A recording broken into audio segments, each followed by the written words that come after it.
The Galactic Confederation's latest directive arrived on a quiet Tuesday morning, transmitted directly to the United Earth Council's headquarters in Geneva. Dr. Elena Santos, Earth's chief representative to the Confederation, read the message 3 times before she could believe its contents. They were banning Project Helios, humanity's breakthrough in sustainable energy generation that could have powered entire civilizations. The holographic display flickered as she scrolled through the 40-page document, filled with bureaucratic jargon and circular reasoning. The Confederation claimed the technology was too disruptive to established energy paradigms and potentially destabilizing to galactic economic harmony. Elena's hands trembled as she closed the document. 10 years of research, countless breakthroughs, and the potential to solve energy crises across multiple worlds, all dismissed with a few strokes of alien bureaucracy. She glanced out her window at the sprawling Geneva campus, where scientists from every corner of Earth collaborated on humanity's future. How many other projects would the Confederation shut down before they were satisfied? The restrictions had started small, almost reasonable. First, they limited human expansion to preserve cultural diversity. Then came regulations on technological development to maintain galactic stability. Each new rule came wrapped in diplomatic language and concerns for the greater good, but the pattern was clear. The Confederation feared human potential. Admiral James Chen entered her office without knocking, his usually composed face tight with anger. "They can't do this, Elena. Project Helios could revolutionize everything. We've followed every safety protocol, submitted every required document. This isn't about safety, it's about control."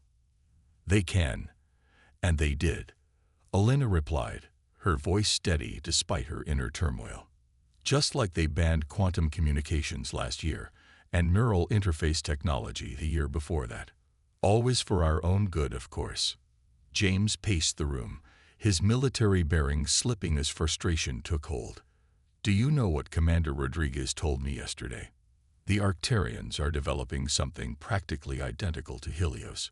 But when they do it, it's cultural evolution. When we do it, it's destabilizing." Elena stood and walked to the window.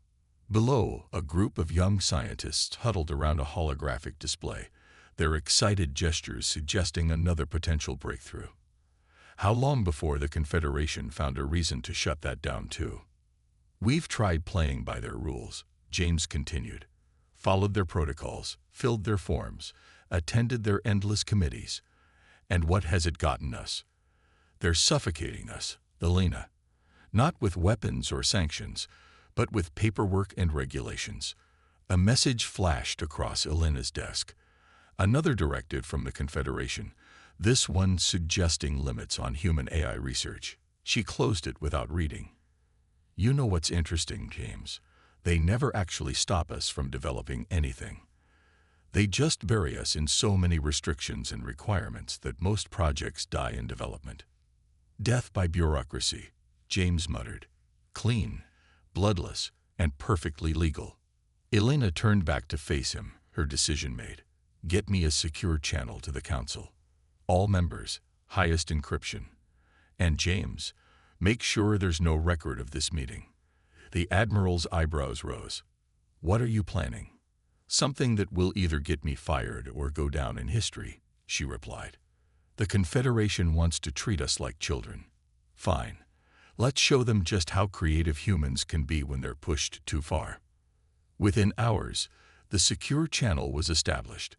Council members from every continent and orbital colony joined the call, their faces floating in the air around Elena's office.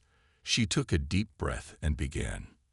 "Ladies and gentlemen, I've called this meeting because it's time we stopped asking for permission to progress.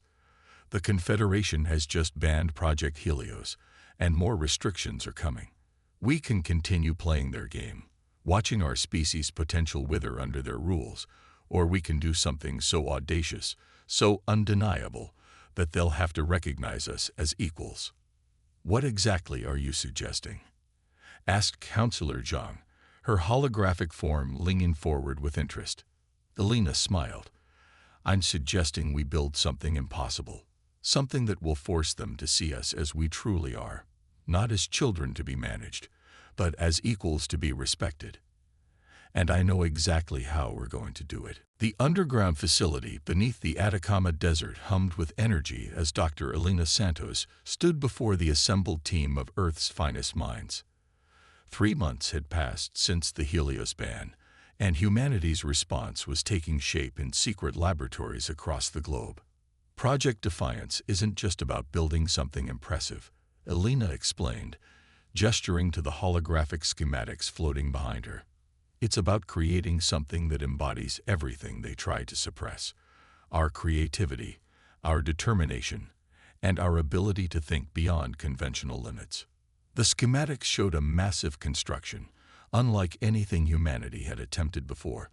They planned to build an artificial star, not for energy or warmth, but as a canvas for the most ambitious art project in human history. This star would be controllable, capable of changing its form and color at will, visible from every corner of inhabited space. Dr. Yuki Tanaka, the project's lead physicist, stepped forward. The technology is based on our work from Project Helios, but we're pushing it further than we ever imagined. Instead of just generating energy, we're creating a star that we can shape like clay. The Confederation banned Helios because they feared our energy independence. Let's show them something truly worth fearing. Across the room, engineers and scientists nodded in agreement. The plans called for a network of gravity manipulators that would allow precise control over the star's plasma, enabling it to form complex shapes while maintaining stability. The technical challenges were enormous, but so was humanity's determination.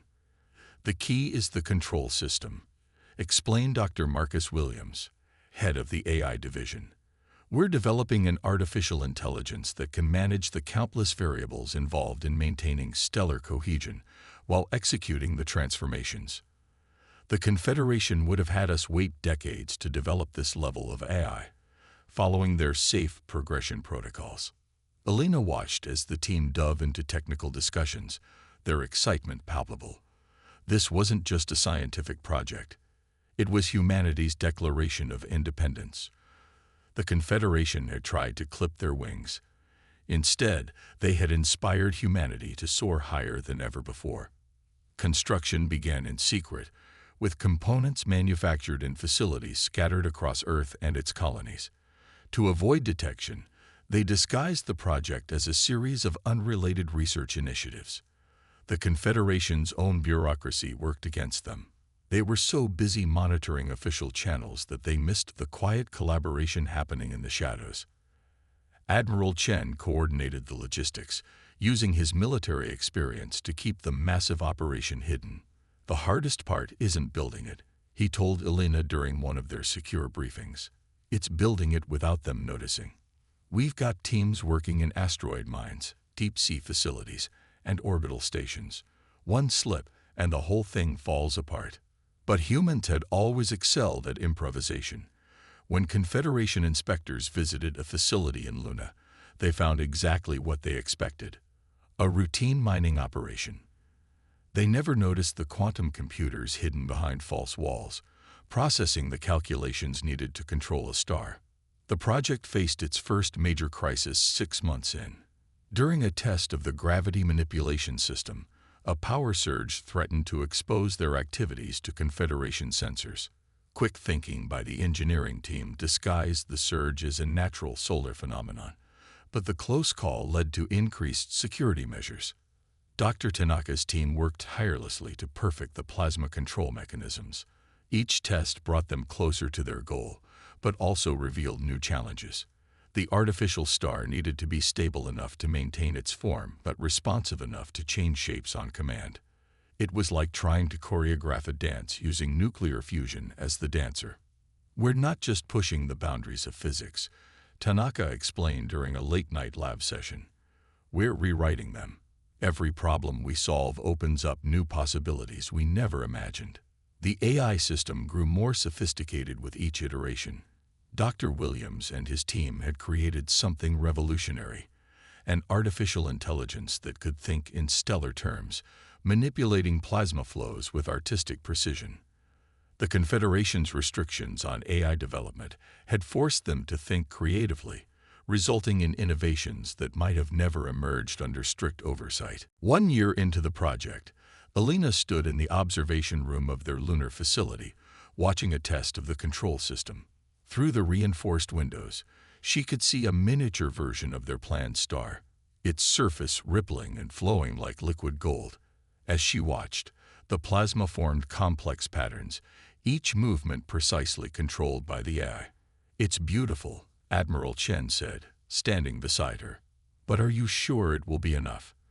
The Confederation has ignored our achievements before." Elena smiled, her eyes reflecting the dancing light of their creation. "They can ignore a new technology. They can dismiss a scientific breakthrough. But they won't be able to ignore this. We're not just building a star, James. We're building a mirror to show them who we really are. And this time, they'll have to look." As if in response to her words, the test star pulsed brightly, its surface forming a perfect representation of Earth's continents. It held the shape for a moment before dissolving back into swirling plasma, a preview of what was to come. The message was clear. Humanity would no longer ask permission to reach for the stars.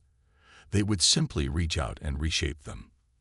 The Mars colony's central dome buzzed with activity as representatives from every human settlement gathered for the first full project briefing.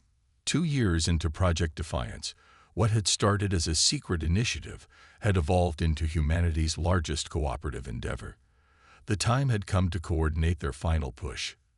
Elena studied the faces around her, miners from the asteroid belt with their characteristic pale skin, engineers from the underwater cities of Europa with their pressure-adapted eyes, and colonists from a dozen other outposts across the solar system. Each group had been working on different components of the project, and today they would see how it all fit together. "The containment field generators are ready," announced Sarah Chen, the Admiral's daughter and lead engineer from the Titan facility. Her holographic display showed massive structures that would help control their artificial star. "We had to rebuild them 3 times to get the stability right, but they'll hold." Reports flowed in from other teams. The quantum computing core was operational, hidden in the ice caves of Europa. The plasma injection system, developed in secret orbital facilities, had passed its final tests. Each piece represented thousands of hours of work and countless innovations that the Confederation had tried to prevent. But technical challenges weren't their only concern. Admiral Chen's security network had detected increased Confederation interest in their activities. "They know something's happening," he reported, his hologram flickering slightly with Mars's atmospheric interference. "They just haven't figured out what. We need to accelerate our timeline." Dr. Williams stepped forward, his AI team's latest breakthrough displayed behind him. "The control system is ready for full integration. We've done something unprecedented, created an AI that thinks in stellar terms while maintaining human artistic sensibility. The Confederation's restrictions actually helped us here. We had to develop entirely new computing architectures to avoid detection." Elena watched the assembled crowd's reaction as they saw the complete project plans for the first time. Their artificial star would be massive, visible across the galaxy, but size wasn't what made it revolutionary. They had created something that merged art and science at a cosmic scale, a star that could dance. The construction phase would be the riskiest part. They couldn't hide something of this magnitude forever, which meant they needed to work fast once they began final assembly. Teams had been practicing their roles for months, running simulations of the precise choreography needed to bring all the components together. "We've got one shot at this," Elena told the assembly. "The moment we begin moving the larger components, the Confederation will notice. We need to complete construction before they can organize any meaningful response." A young engineer from the Mercury solar collectors raised her hand. "What if they try to stop us? They've got ships that could reach us before we finish." Admiral Chen answered before Elena could respond. "Let them come. Every human ship in the system will be ready to protect the project. Not to fight, We're not starting a war, but to delay, to buy time. They'll have to decide if they're willing to fire on unarmed civilian vessels conducting a peaceful engineering project. The assembly broke into smaller groups, each focused on their specific roles in the grand plan. Elena moved among them, listening to their discussions, feeling the energy in the room. This was humanity at its best, creative, determined, and united in purpose. Late that night, after most of the representatives had returned to their stations, Elena stood in the observation dome with Dr. Tanaka and Admiral Chen, looking up at the stars. Mars's thin atmosphere made them especially bright, countless points of light in the dark. "Soon there will be a new star up there," Tanaka said softly, "one that moves to human rhythms." "Do you ever wonder if we're taking too big a risk?" Chen asked. The Confederation could respond with more than just regulations this time. Elena continued staring at the stars. "They've spent centuries trying to make us smaller, safer, more predictable. But that's not who we are. Humans dream big, take risks, create beauty in unexpected places. It's time they understood that. The first components move into position next week," Chen reminded her. "Once we start, there's no going back." "Good," Elena replied. "We've spent too long looking back, following their rules, accepting their limits. It's time to look forward, to show them what humanity can really do." As if in response to her words, a shooting star streaked across the Martian sky, one of their transport ships, carrying another piece of humanity's greatest creation to its staging point. Soon, very soon, they would reshape the stars themselves, and the galaxy would have to recognize them for what they truly were: artists, dreamers, and shapers of their own destiny. The Confederation's emergency session convened 3 days after the first components of Project Defiance began moving into position. Their sensors had detected massive energy signatures and unprecedented gravitational disturbances in the Sol system. Alien diplomats argued frantically about how to respond to this unauthorized human activity. Elena stood before them in the Grand Chamber, maintaining her composure as accusations flew. The Arcturian delegate, their crystalline form pulsing with agitation, demanded immediate sanctions. The Proximan representative called for military intervention. Through it all, Elena waited patiently, a slight smile on her face. "Would you care to explain," the High Chancellor finally asked, all 6 eyes fixed on her, "why your species is assembling what appears to be a stellar-scale construction without Confederation approval?" "Of course, Chancellor," Elena replied, her voice carrying clearly through the chamber. "We're creating art." The confusion that rippled through the assembly would have been comical under other circumstances. The alien delegates consulted their translation devices, certain they had misunderstood. "Art," the Chancellor repeated. "You're mobilizing enough energy to power a small galaxy. For art." Back in the Sol system, the final pieces were moving into place. Dr. Tanaka's team had synchronized the quantum core, while Dr. Williams's AI system ran its final calibrations. Admiral Chen coordinated a screen of civilian ships around the construction site, not to hide it, but to ensure everyone had a clear view of what was about to happen. "Yes, Chancellor, art," Elena continued. "You've spent centuries telling us what we couldn't do, shouldn't do, mustn't do. You've regulated our expansion, restricted our development, and dismissed our potential. So we decided to show you something that you couldn't ignore or regulate away. We decided to create beauty on a cosmic scale." The chamber erupted again, but Elena raised her hand. "Before you vote on sanctions or interventions, I suggest you look up. The show is about to begin." Across the galaxy, on countless worlds and space stations, beings of all species turned their eyes and sensors toward the Sol system. What they saw defied explanation. A new star was being born, but unlike any star in natural history. The artificial star blazed to life, its surface rippling with controlled plasma flows. Then, responding to the quantum eye's precise commands, it began to change. The sphere flattened and swirled, its surface flowing like liquid light. Shapes emerged. First simple geometric patterns, then more complex forms. A massive tree grew from the stellar surface, its branches reaching across space, leaves made of fire and starlight dancing in a cosmic wind. The tree dissolved into a flock of birds, each one perfectly formed from plasma and light, wheeling through space in intricate patterns. The birds merged into an ocean wave that crashed silently through the void, droplets of starfire sparkling in its wake. In the Confederation chamber, all debate had ceased. The assembled delegates watched in stunned silence as humanity's creation continued its celestial dance.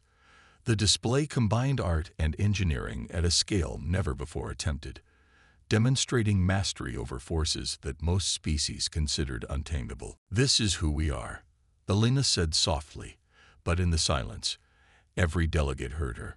"We're not just engineers or scientists or soldiers. We're dreamers, artists. We see beauty in the impossible, and then we make it possible. You tried to contain us with rules and regulations, but you didn't understand what you were dealing with." The star transformed again, becoming a human face of cosmic proportions, its eyes filled with swirling galaxies, its expression serene and challenging at the same time. Then it shifted, depicting faces of various alien species, each rendered with perfect detail in burning plasma. "You feared our weapons, our technology, our expansion," Elena continued. "But our greatest power has always been our creativity, our ability to imagine and then create. You can't regulate that away. You can't contain it with forms and committees." Dr. Williams's AI conducted the stellar symphony with perfect precision, each transformation flowing smoothly into the next. The display demonstrated not just technological achievement, but artistic vision and emotional depth that transcended species boundaries. In orbit around Mars, Dr. Tanaka watched the readouts from their creation. "Perfect stability," she reported. "We could maintain this indefinitely." Admiral Chen stood beside her, his military bearing softening as he watched the cosmic artwork. "It's beautiful," he whispered. "All of it. The engineering, the artistry, the sheer audacity." Back in the Confederation chamber, the High Chancellor finally found their voice. "This is unprecedented. The energy control alone, the precision, the artistic achievement. This is humanity," Elena stated simply. "Unrestricted, unregulated, creating beauty on a scale that makes our differences seem insignificant. Now shall we discuss a new relationship between Earth and the Confederation, one based on respect rather than restriction. Above them all, humanity's star continued its dance, a testament to what was possible when imagination was allowed to soar beyond the bounds of convention and control. 5 years after humanity unveiled their stellar artwork, the Sol system had become the galaxy's most visited destination. Ships from countless civilizations arrived daily to witness the ever-changing cosmic display that humans had created. The artificial star, now known throughout the galaxy as the stellar canvas, had become a symbol of what was possible when creativity was unleashed. Elena walked through the newly constructed Galactic Cultural Center on Mars, where representatives from hundreds of species gathered to study and appreciate human art and innovation. The walls displayed holographic recordings of the stellar canvas's most memorable performances, the recreation of ancient Earth, the dance of the galaxies, and the controversial but powerful piece called Breaking Chains. The Hydraxians are requesting another performance of the binary star ballet, Dr. Williams reported, falling into step beside her. The AI system he had developed had evolved beyond their wildest expectations, learning to interpret emotional resonance across species boundaries. They say it helps them understand human concepts of duality and harmony. "Schedule it for next month," Elena replied. "And make sure to incorporate some of their traditional mathematical patterns. They appreciated that last time." The Confederation had changed profoundly in response to humanity's demonstration. The bureaucracy remained, but its focus had shifted from restriction to facilitation. The same bodies that once wrote regulations to limit human development now work to help species share innovations and artistic expressions. Admiral Chen, now Earth's senior representative to the Confederation's newly formed Cultural Exchange Council, joined them in the observation lounge. Together, they watched an incoming ship from a newly contacted civilization, their first pilgrimage to see the famous human star. Remember when they thought we were too chaotic to handle advanced technology? Chen mused. Now they're using our designs as templates for their own development programs. The Arcturians even admitted their energy crisis could have been solved years ago if they'd allowed themselves to think as freely as we do. Dr. Tanaka's team had continued to refine the stellar control systems, pushing the boundaries of what was possible. The latest innovation allowed for multiple simultaneous performances, with different faces of the star displaying different artwork for observers in different sectors of space. We didn't just change how they see us, Elena said, watching the star shift into its latest configuration, a stunning representation of the galaxy's spiral arms that had taken months to choreograph. We changed how they see themselves. Every species has the potential for this kind of creativity. They just needed someone to show them it was possible. The impact extended far beyond art. The technologies developed for Project Defiance had revolutionized energy production, space travel, and computational systems across the galaxy. But more importantly, they had sparked a renaissance of innovation and artistic expression among countless civilizations. Young aliens now came to Earth to study not just science and engineering, but art, music, and creative thinking. Human universities had waiting lists centuries long for their new programs in applied imagination and cross-species artistic expression. The Proximan Science Academy is requesting permission to establish a research station near the stellar canvas, Williams mentioned, checking his data feed. They want to study how the plasma patterns affect quantum probability fields. Apparently, our art is teaching them new things about physics. Elena smiled, remembering the Proximan representative who had once called for military intervention to stop the project. Now their scientists worked alongside humans, learning and discovering together. The barriers that had separated species for millennia were dissolving in the light of shared creativity. As they watched, the star began its daily sunset performance, a tradition that had developed spontaneously as various species gathered to witness the transition. The plasma surface rippled with colors that human eyes couldn't even see, creating patterns that spoke to the aesthetic sensibilities of a dozen different species simultaneously. We never needed their permission, Elena reflected. We just needed to believe in ourselves enough to show them what we could do. Not with weapons or threats, but with beauty and imagination. The star's surface shifted one final time, forming an image that had become a symbol of the new era, a spiral of interconnected points of light, representing every known spacefaring civilization, with Earth not at the center, but as part of the greater whole. What's next? Chen asked, gesturing at the endless possibilities above them. Elena's eyes sparkled with the reflected starlight. That's the beauty of it. We don't know. For the first time, we're all truly free to find out together. And isn't that the most human thing of all? To look at the unknown not with fear, but with wonder and anticipation. Above them, humanity's greatest creation continued its eternal dance, a reminder to all who saw it that the universe's greatest power wasn't regulation or control, but the simple, profound ability to imagine something new and make it real. The galaxy had learned what humans had known all along, that true civilization isn't measured by the rules it creates, but by the dreams it dares to pursue.